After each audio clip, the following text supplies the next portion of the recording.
Hello students, today our first topic is electric field due to a system of charges. As you studied in the case of Coulombic force, that is force in a system of charges. Similarly, here it is electric field due to a system of charges. Here you can see this is charge Q1, this is charge Q2, this is Q3. Okay, three charges are situated at their respective positions.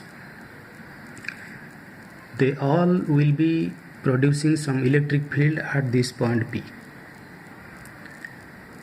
E1 is the electric field due to Q1, E2 is the electric field due to Q2, E3 is the electric field due to Q3.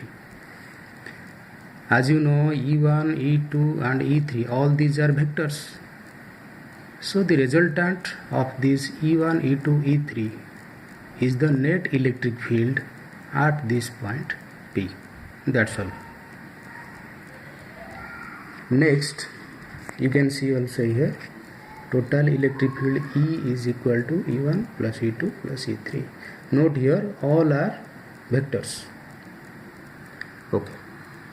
Next topic is electric field lines. That means how electric field appears. Okay. You can see here, this is a positive charge and this is a negative charge.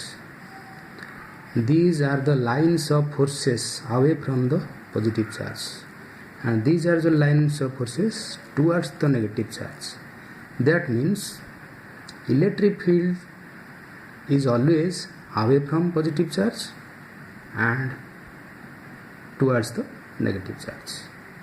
Okay, that's all. Second point of electric field lines is, in a charge free region, electric field lines can be taken to be continuous curves without any breaks. That means electric field lines once started, it never ends.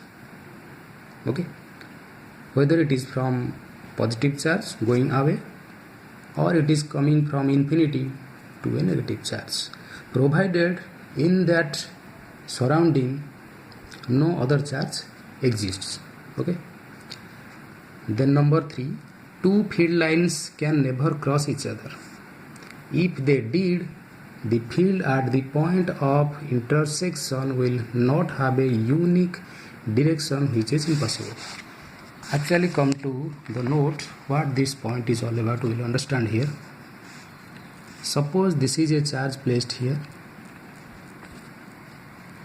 Q1, another charge placed here, Q2. Q1 is producing its electric field lines like in all directions. Suppose both are positive charges. Q2 also its own electric field lines in all directions.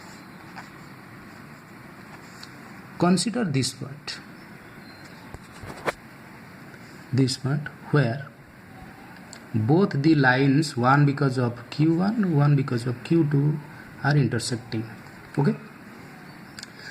Now let us this point be P. At P, what is the electric field? Now you can easily say that the resultant of these two will be the electric field, obviously. But what is its direction? What is its direction? Now the direction is one because of Q1, one because of Q2. Okay. So at point P, the electric field will have a direction in two ways, which is impossible. In two directions, electric field cannot have its direction. Then what is the problem? The problem is the lines can never cross each other. This is the fact. Lines will never cross each other. Okay. Then how come we are finding a net electric field at that point? This is how you look at this figure. Here it is. This is a plus charge, this is another plus charge. Both are producing electric fields away from them. Now look here. These two lines are never crossing each other, but the lines are going in this direction. Okay? Here also in this direction. Here you can see one plus charge, one minus charge. Obviously, starting from plus and minus charge is always ready to accept the electric field directions. So it will start from plus, end at minus. Okay? I have already told you that in a charge-free region, the electric field lines never end. But here plus charge produces another charge is also there. That's why electric field ends here at the negative charge. If this negative charge was not present here, then the lines will be going in infinity direction. That's all. So the point says the electric field lines never cross each other. Okay? If they cross, there will be two directions, which is impossible. That's why they never cross. Then last point is, electrostatic field lines do not form any closed loops because of their conservative nature. You have heard of this term conservativeness, that is, a force is said to be conservative if the work done by the force is independent of the path taken by the particle. Suppose a particle starts from A and going to B by some force, external force. If the force took the particle this way and took the particle this way, and in both cases the work done is same, this is W1, W2. If W1 is equal to W2, then we can say that work done by the force is independent of the path taken. In this case, force is said to be conservative. Similarly, electric field is also a force. Only difference is electric field, we know the formula, electric field is equal to force by charge, E is equal to F by Q. This is Coulombic force and this is test charge. What is test charge? This is source charge. I said before, it is producing electric fields, and if you place here another charge Q, it will be experiencing force, and this charge is called test charge. Okay? Now, what is the force here? We have already discussed that electric field at any point is equal to force by test charge. There was one equation, F is equal to EQ. This Q is test charge, this is the electric field at that point where Q is situated, and this is the force experienced by Q. Okay? So what I was saying, that is why electric field is called conservative. Suppose electric field is going in this manner. Okay? Of course, if you place a charge here, it will be pushed by electric field to this point. Suppose to this point, it will go indefinitely, but suppose it is reaching at this point. This is A, this is B. Then from point A to point B, the charge Q, suppose charge Q is pushed by the electric field, existing electric field, that is E. If the charge is pushed from this point to this point, then there will be some work done by the electric field, W. Okay? Now you tell me, this is the only work done, or in this way it is also possible? It is possible or not? It is possible, but provided the electric field should be like this, as in this case.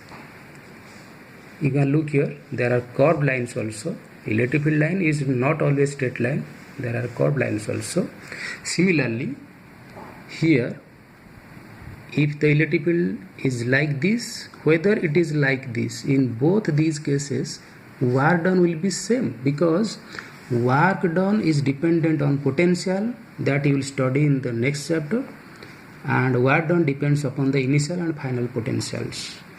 That's why, since both work done are same, so electric field is conservative. So they never form closed loops. If they form closed loops, suppose this curve becomes like this, they are closed, the loop is closed, then the work done will be 0, which is impossible.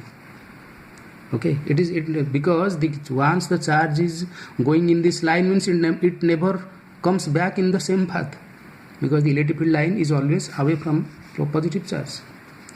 Okay, that's all. Next is electric flux. Flux means bunch of lines of forces. You can see here, these are the electric lines of force. That means electric field acts along these lines. If you take these lines in bonds, these are called flux lines. Okay, how to measure it? Now you look at this figure.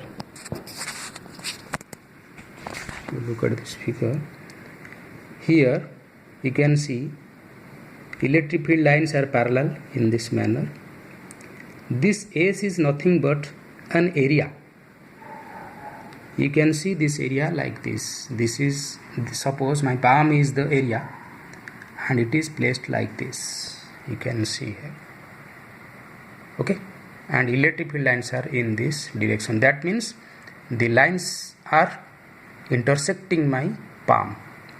Okay, now you can see, if my palm was like this, that means electric lines of forces will be covering maximum area or not. Then if I rotate it like this, then the effective area gradually decreases or not, and finally this is 0 in this position, because lines of forces are not crossing it anymore. Okay, so to find the exact flux through a given area, we have to find out the angle. What that angle? That is what the angle is made by this area with the existing electric field. Okay, in this picture, this area, surface area S, is making theta with electric field E. You must be thinking S is in this direction, so why this direction is taken? You already know that the normal to a area is its vector. This is the areal vector. So always the direction of area is perpendicular to it. Now this is the vector, area vector, and this is electric field, and this is the angle between them. Okay, so the measure of flux is nothing but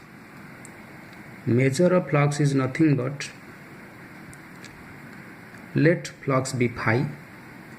Flux is Es cos theta. Okay, Es cos theta, that is product of electric field and effective area through which electric field passes. Here effective area will be S cos theta. You can see from here. How? Look, this is S. Okay, but we want to know what is this area, because lines of forces will cover maximum area when the area will be like this, but the area is placed like this. That means its component in this direction will be having the actual flux. So if this is S and this is the required area and this is making theta with S, that's why this is S cos theta. That means if this area is S, this area will be S cos theta. Got my point? Now the flux will become Es cos theta, that is E dot S. This is the formula for electric flux.